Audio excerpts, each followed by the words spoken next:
good Thursday morning. Boomer's still out this week.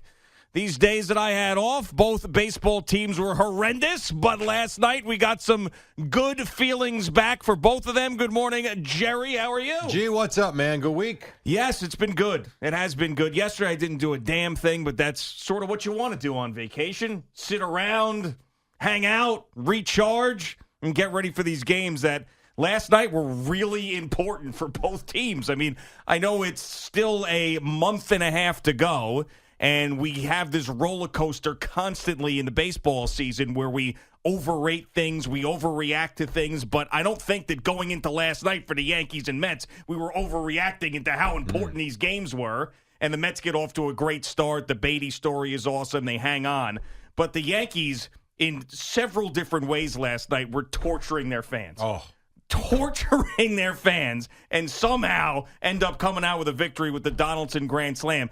But, I mean, looking at Twitter, there's a Yankee fan group text that I'm on that these fans always screaming about everything. When they're down 4-0, then obviously when they're down in the top of the 10th, it was full on. It's the worst that I have heard, the downest I have heard the Yankee fan in probably 10 years. And how couldn't it be? Yeah. Not for nothing, but we sat here all week and just, the nothingness of the Yankee offense and just getting shut out. 1 run, no hits, not no hits, but 2 hits here, 3 hits there. They look like a lousy baseball team. And then last night, they had that one stretch, right, where it was it 5 strikeouts in a row, 6 strikeouts? It's like, what in the hell is this team doing?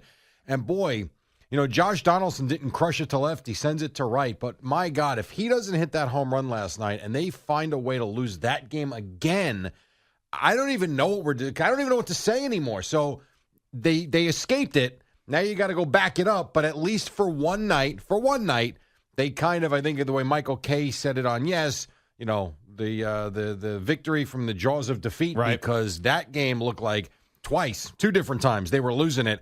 And the guy he has not had a good season, as we know, for him to come up big, that was enormous for this team. I agree. And I know that the common thought would be, well, maybe this is the game. This is the catalyst for this team to now take off. Like, you need a game like that to be able to get going. But, before I left for a couple of days off, I was saying that I think that the Yankees had enough time to figure it out. After watching them lose and lose and lose. And the way that they were losing. And then also the injuries, the fact that the bullpen is a total mess right now, and this lineup has shown you what they've shown you, and you don't feel great about the rotation outside of Cole and Cortez. I think this team is essentially dead when it comes to winning a championship this year. They might be. And the problem with even what you said is, as we discussed yesterday, even with Cole and Cortez being good, they still weren't winning. And, I know Cortez gives up the 3-run homer, but Cole only gave up the 1 run, I guess it was the other night. When your offense is anemic, like they have been, it's really difficult to think that you're going to string together wins. That said, if you're a glass half full person, that's the only way you can look at it, is that maybe last night does spark them, because you've got a huge series now this weekend. Had they lost last night going into this game tonight with the Blue Jays, there would be full-on panic. All right, they win the game. You settle things down for at least 24 hours. But as great as baseball can be, that you can figure things out 24 hours after a horrendous loss, you can be right back where you were tonight if the Blue Jays go mash and all of a sudden you're down 8-0 in the 3rd inning. I mean, that's how quick it can turn. Or you can take last night and build some momentum towards something, because right now, it's kind of like we said all week. I don't know what they are. I don't know what to expect, and I don't think they do either. Well, this is the team that we thought we were going to get after the offseason happened. Like, in the first couple of games, if you remember, right in the beginning of the season, they were scuffling, and Yankee fans were going crazy because the Judge contract didn't get done, and then, bang, they took off right away. But the team we're seeing now is sort of the team that we expected to see after last year and then the offseason that they had. So the fact that we kind of had an idea that this team would struggle in certain areas, and it's happening now at the worst time, really makes me think that, they are who we thought they were going to be, which is a team that's just not good enough to compete in the American League, which is what has been the story for them year in and year out in the postseason. Good regular season, make it to the playoffs, win a bunch of games, get beat by a better team. Red Sox, Rays, Astros twice. That's what happens, and that's what's going to happen again. They're going to make it to the playoffs because of this great run that they went on. They'll probably still win the division. If they collapse, it's going to be bigger than any collapse we've ever seen in baseball, right up there. And they're going to get beat by a better team. You remember it was 2015 when the Mets won to the World Series. This is what I can't wrap my head around. Mets go to the World Series in 2015, and if I remember correctly, maybe it was 16 when they just went to the playoffs. I might be getting the years confused. But remember they had a monster 2 weeks or 3 weeks that pretty much carried them for the entire season where they were able to play like 500 ball. But because they had that big run for a couple of weeks, 3 weeks, whatever it was enough to get them to the promised land, to the postseason. This wasn't a 2-week run. This is what I can't understand. The Yankees were not good. They were dominant for 3 months. Like 100 games, they were really amazing. This wasn't a 2-week run. And I guess it's I don't know. Maybe it's the injuries. I don't know. I'm not sure. But what I can't understand is how you go from 40 games over to 2-11 to 8-17 to not just mediocre, but to bad. Because they went from amazing to bad really quickly. And maybe it comes back. I don't know. Or it's somewhere in the middle, which is I think what you're alluding to, that they're a mediocre 500 type team. Yeah, they're I don't know. Slightly above average. I think the reason why they were as good as they were early on was they were pitching above their heads. I mean, I know that Cortez has kept it going. I know Cole has been good, but, Tyone there was as good as anybody, as he's ever been in his career early on in the season. And then Severino was back and was good, and now we haven't seen him for a long time. So, and then Montgomery is no longer here. So I just think that the rotation was way above their heads, and the bullpen was too. I mean, they were relying on Clay Holmes, who in the first half of the season was as dominant as anybody in the game. And that's a big part of it, too. You're absolutely right. And think about the bullpen now. Aroldis Chapman, they hung on to Aroldis Chapman 1 year too long. So he was making $17 million, I think, this year. And that was one of the things we talked about at the end of last year. If you're looking to clear some salary and you're worried about the luxury tax, this is a guy who's at the end of his career. Trade him. Someone will take a flyer on him and try to figure it out. But he seems like he is completely cooked. Clay Holmes obviously dealing with an injury now, and he was pretty bad prior to that. Michael King out. I mean, think about it. I mean, it's not like, Efros came in, but he's not going to be the guy that you're going to trust in a... He might have to be. Like, where else you going? I mean, Loizica? You go basically pitcher by pitcher. You bring up the injuries to the guys in the bullpen, and then what's left? Nothing. I mean, it's that right there, I think, is one of the more concerning things about when you're trying to project the Yankees forward and thinking, can they turn it around? Give me the path to them turning it around with the bullpen. How does that happen? Clay Holmes comes back and is as dominant as he was in the beginning of the season? Yeah. What are the odds of that? You're not wrong. You're 100% right. And the more you actually reference each pitcher by pitcher and player by player and the injuries, it's a big collection of crap, essentially, and you kind of understand why they've slid a little bit. But the bigger part for me, more so than the bullpen, has been the lack of offense and the fact that they don't score. And, even average and bad Major League Baseball teams score a few runs a game. This team is going through stretches over the last, month where you're putting up no runs, 1 run, no runs, 2 runs. And, last night they're being shut out again. I mean, you want to go, someone posted on Twitter, and we talked about it too, but, you're into the 5th, 6th inning, and they got no runs last night again. Like, how many nights can you just bore your fans? Now, it turned out to be a thrilling win for sure, but it's just inning after inning, a whole bunch of nothing.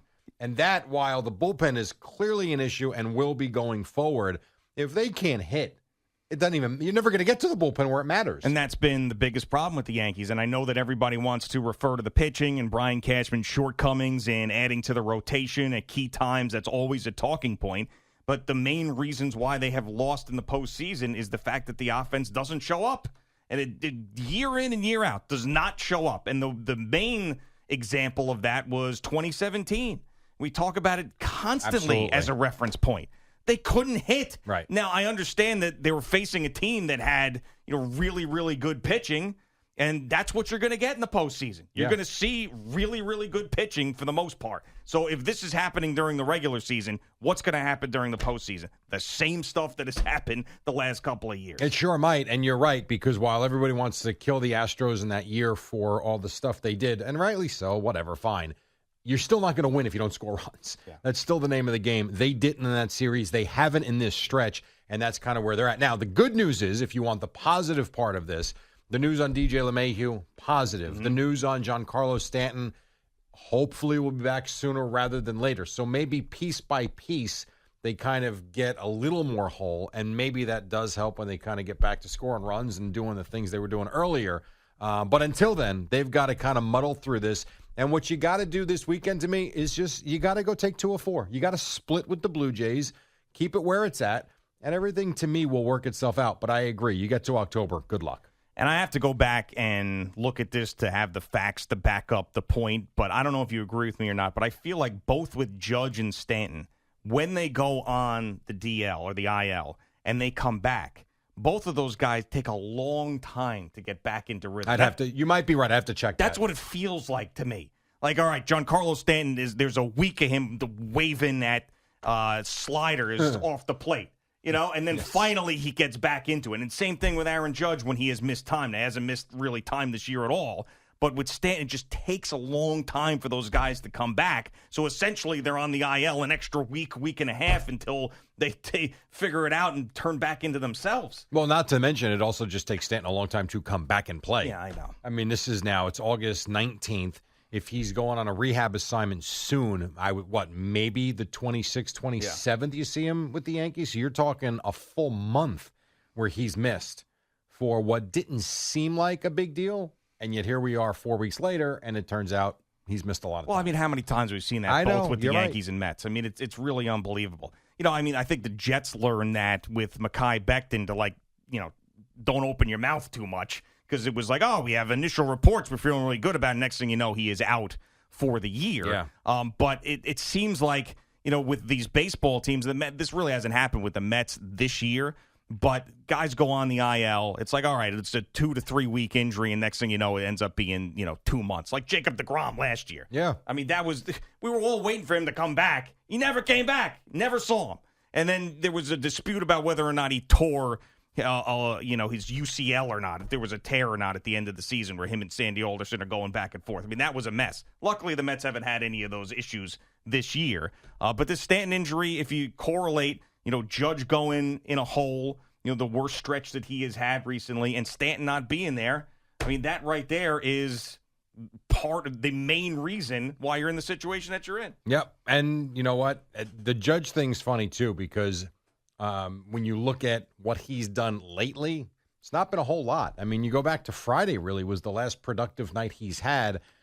But to your point, you look at the lineup you're throwing out there, too. Why would you throw him anything in the middle of the plate? You wouldn't. Yeah. And I heard Al on the warm-up show with CeeLo talking about his at-bat with the bases loaded. I personally would like to see him be more aggressive, 100%. And there's 2 pitches in that at-bat. Well, the pitch that walked him was... my God, that is down the middle, knee high. I'd like to see him take a swing, but it's also not down the middle. It's not a mistake pitch, and he's got a good eye. Whatever, you get the run in, but that's kind of the spot you want to see him go up there and just mash the ball. Yeah, I mean, what would you rather have? Aaron Judge swinging on 3-0 in that situation, or Gleyber Torres being the guy who's I want up Aaron next? Judge swinging 3-0 on a pitch that's down the middle, knee high. I know, and I know Gleyber Torres hit a home run last night, but he also grounded to a double play right after that. Yeah, so, and that's one of those things where you feel like, oh my God, here we go again. Yeah, I mean, you thought.